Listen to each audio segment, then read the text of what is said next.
We're going to stop the math here and off the bench and get to Larry. Larry, good morning. How are you? Nearly 10%. Well, if you're like rounding up to 10, Hey, like thank you, Larry. would round up to 10. Yeah, 5 and above rounds up, right? Thank I you. remember that. That's absolutely right. On an 89.5, I got an A. I Hey, got an A in the boom. class. Let's go. Larry, did the Seahawks, before we talk to the Saints, did the Seahawks give up too much for Jamal Adams, in your opinion? Whew, that is a hefty haul, man. A couple first-round picks, a viable player, and then another pick. They certainly gave up a lot, but they have always prided themselves on having one of those great safeties. I mean, the Legion of Boom was filled with great safeties, and ever since Cam Chancellor's retired and Earl Thomas has gone, and now he's in Baltimore, they've lacked that. So they're certainly going to get a playmaking safety, as we all know, in Jamal Adams. But, boy, that is a lot of money, as in draft assets and potential players, and they're going to have to spend plenty of bucks to make Jamal Adams happy, and I assume that they will be doing that. Otherwise, they don't make that trade. Yeah, so, Larry, one more on this before we move on. It is a lot of resources. Do you have any faith that the Jets' leadership will be able to spend those resources effectively? I have zero faith in the Jets in basically all of humanity. So, I mean, just go check out what Woody Johnson's been doing. Yeah, and exactly. I mean, enough said. I mean, Exactly. from the top to the bottom. And look, I'll even just go take a step. Two guys I've gotten to know over the years who I don't have no idea how they work together right now, and that's Greg Williams and Joe Vitt. How can they work together? I still don't understand it. And so, yeah, I don't trust the Jets at all, period. Throw Adam Gase into that mix, too. I mean, all right, golly. so you've got a great write-up over at The Athletic, and you can hit Larry on Twitter, and he's a regular here on ESPN Radio in Baton Rouge, at Larry Holder. But I'm looking at the top 10 players on the Saints roster, and this almost looks like an all-time list when you think about it, that Emmanuel Sanders and Jared Cook are 10 and 9 on this list, and then you just kind of keep going down with Lattimore and Ramczyk and Brees and Thomas. How good is this roster? And as long as you've been covering the Saints, is this the best? You could go back to the article before that where I have 11 and 12 as Janoris Jenkins and Malcolm Jenkins, and both of those have been Pro Bowl players in the past. So it's really I've done this list since about 2014, and look, it's the first time I've ever had to do kind of like a preview article of the players who I considered but didn't quite make it. Wow. But in the 7 and 9 years, probably would have made it. And so, that's where we are right now. And as in my top 10, last year's top 10, I only had one player leave, and that was Larry Warford. And his drop-off was drastic, so obviously they cut him. And so none of your top 10 are basically the same, and maybe you move one around a little bit. Like when Marshawn Lattimore is like 7th, I think, on my list, that's telling you something. He's a 2-time Pro Bowler, already the most decorated corner in Saints history, just to show you how lean they are at that position. Now, is this the best roster in history? Boy, I've gotten burned by that proclamation before. 2013? Myself and Archie Manning decided to try that in 2014, and that was a total bomb out. But I will say that you got to put it in the conversation. But a lot of those best rosters of all time are within these last couple of years, and it just goes to show you where the Saints are and how important their decision-making after the season with contracts with a lot of players on this list, where they're going to go from there. Yeah, Lattimore is actually 8th on your list, Larry, and I think even better.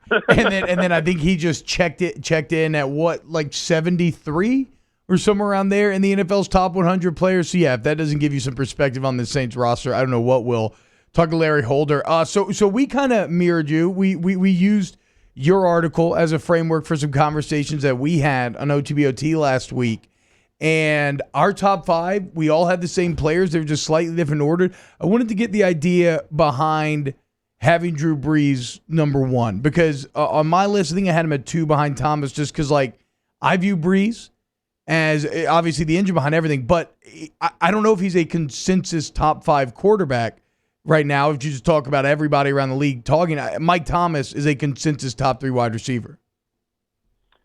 Well, if Drew Brees plays all of last season, we're probably talking with to him in a different light. But that's fair. if you go within the article, his statistics through the span, the back half of the season where he played and was still trying to actually come back from that thumb injury, he was top 2 and number 1 in plenty of categories. Yeah. So that's where I'm looking at it there.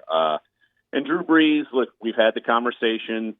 Everyone's had the conversation, the arm strength, blah, blah, blah, blah, blah. Well, I'll take Greg Maddux. I mean, Drew Brees, can we just consider him Greg Maddux? Yeah. And we'll go from there. And right. so, look, Clayton Kershaw doesn't necessarily have his fastball anymore, but he can still certainly get the job done. But, that's where I look at it. They play to Drew Brees' strengths. Do I think things can open up within the offense a little bit more? Yeah, it's someone like Emmanuel Sanders, yes. Does Drew Brees, has he gotten dumber in the last few months? No. So it's certainly something that I still think, look, even though Teddy Bridgewater did get the job done, especially with Mike Thomas, there was no drop-off with Mike Thomas throughout any of that. But, look, Drew Brees, to me, is going to be number 1 until he's gone. I'm not going to venture away because without Drew Brees, look, Mike Thomas would not be Mike Thomas right now. I mean, even though I just said it, he did it with Teddy. That was a 5-game span. Drew Brees is certainly making Mike Thomas be a better Mike Thomas than he would be with other quarterbacks throughout this entire span. Larry Holder of The Athletic joining us here off the bench, ESPN Baton Rouge, New Orleans, Alexandria. You expect a long-term deal in training camp for either and Ryan Ramczyk and Alvin Kamara?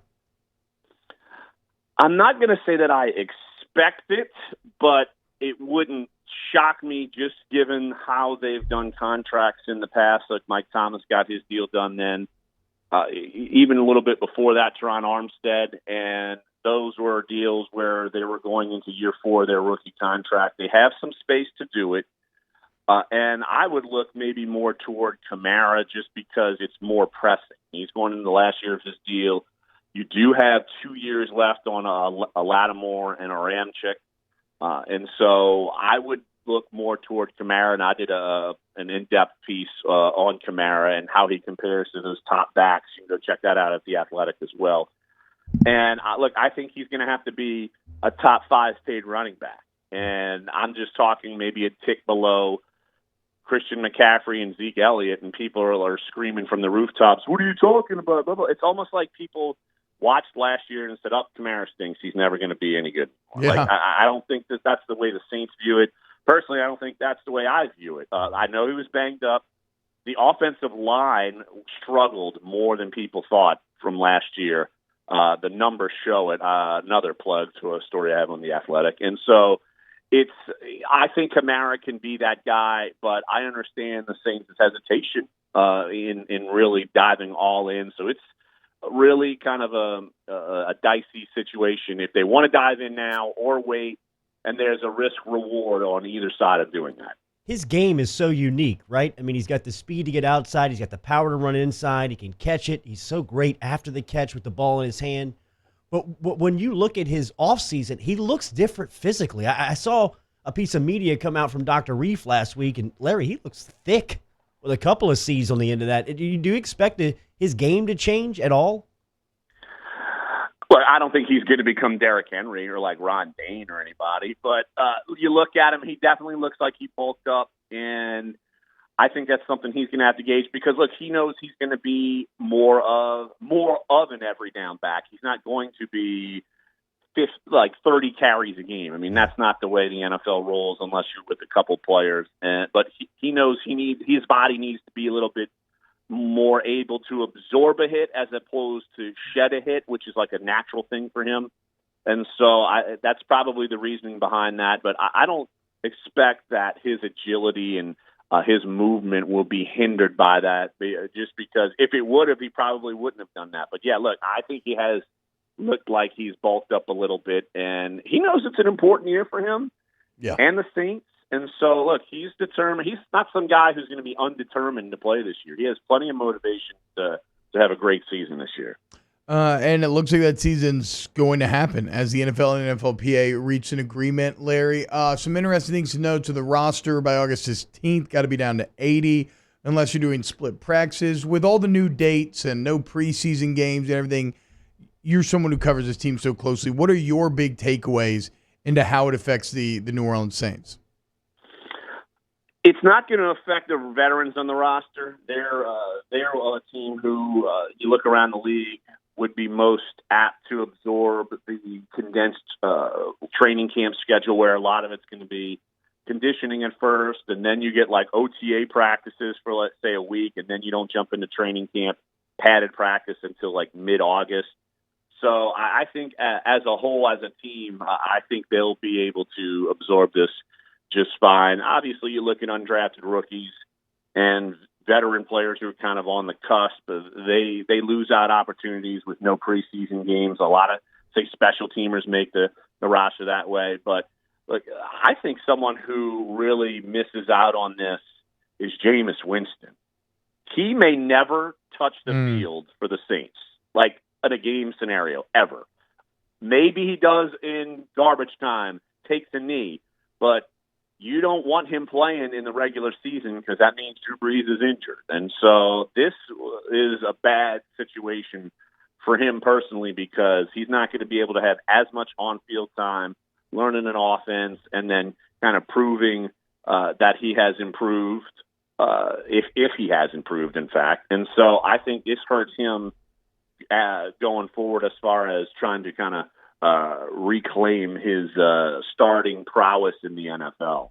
Larry Holder of The Athletic. A lot of good pieces up right now that you can read over at The Athletic, and you can follow him on Twitter at Larry Holder. Appreciate you waking up early with us. Hey, Larry, what's that O-line article you're referencing and having on The Athletic right now? Oh, I did a 2-year study of what happened from 2018 to 2019. It was a couple of weeks ago, and it just shows the steep drop-off from Pete and Warford. And there was a drop-off last year from Teron Armstead. I think maybe that was injury-related. But no, a lot of numbers and a lot of details of where it was 2 years ago and where it was last year. So you can go check that out, theathletic.com/New Orleans. Love it. Have a good week. Stay dry. All right, guys. Thanks, bud. Larry Holder checking in here in hour number